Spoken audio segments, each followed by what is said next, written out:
जम्मू कश्मीर के पहलगाम में आतंकी हमले के बाद भारत पाकिस्तान के बीच उत्पन्न हुई तनाव की स्थिति के बाद युद्ध जैसे हालातों को लेकर DCN लाइव ने 1971 भारत पाकिस्तान युद्ध के दौरान पाकिस्तान से अपनी जान बचाकर भारत में शरण लेने वाले पाक विस्थापितों से बातचीत की और जाना कि किस तरह के हालात 1971 में हुए थे। युद्ध के दौरान पाकिस्तान द्वारा की जा रही हमले से बचने के लिए किस तरह से प्रशासन द्वारा तैयारियां की गई थी, लोग किस तरह से हमले से खुद को सुरक्षित रखने के उपाय करते थे। साथ ही इन लोगों का कहना है कि पाकिस्तान द्वारा बार बार भारत में की जा रही नापाक हरकतों से हर कोई गुस्से में है। भारत द्वारा किए गए ऑपरेशन सिंदूर का हम लोग समर्थन करते हैं और साथ ही इन लोगों का कहना है कि यदि अब युद्ध होता है तो बाड़मेर का प्रत्येक नागरिक भारत की सैन्य और देश के साथ है।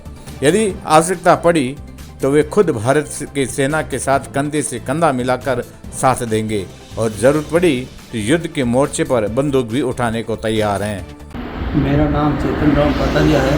मैं सेवानिवृत्त अध्यापक हूँ और बाड़मेर के इंदिरा नगर में रह रहा हूँ। उस समय युद्ध के हालात बहुत ख़राब थे और ख़राब हालात होने की वजह से वो जो इलाका जो था वो बिल्कुल ही खाली हो गया था, वीरान हो गया था और हम लोग वहाँ से भाग गए। उस समय जो रिफ्यूजी लोग यहाँ आए थे हालात बड़े ख़राब थे और रहन सहन उनका वो रह नहीं पा रहे थे, कहाँ रहे, क्या करें क्या नहीं करें, तो बड़ी बदतर स्थिति थी। तो छुपने के लिए तो ये थार का रेगिस्तान है, इसमें दोहरे हैं, ऊंचे ऊंचे दोहरे हैं, घास फूस झाड़ियाँ हैं। उन झाड़ियों में दोहरों में खड्डे खोद करके और उसमें छुपते थे। हमारा नाम है पंजाराम।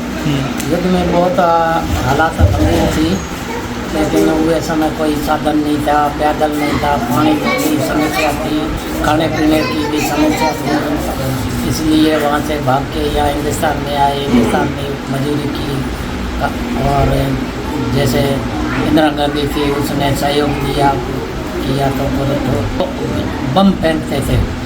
पाकिस्तान की फौज थी, उन्होंने कुछ बम फेंक के कोई हिंदुस्तान वाली फौज आई तो मालूम पड़ा कि लड़ाई लग गई। फिर वहाँ लड़ाई में हम भाग के यहाँ आ गए। साड़ी थी, काफ़ी धोरे थे, उसमें खड्डा खोद के ऊपर घास वगैरह डाल के उसमें छिपते थे और रात को लाइट वगैरह बिल्कुल दिन में खाना बनाया, खाया जो खाया, बाद में रात को कुछ नहीं, ऐसे खड्डे खन के खींच के उसके अंदर घास फूस रख के और उसमें रहते थे।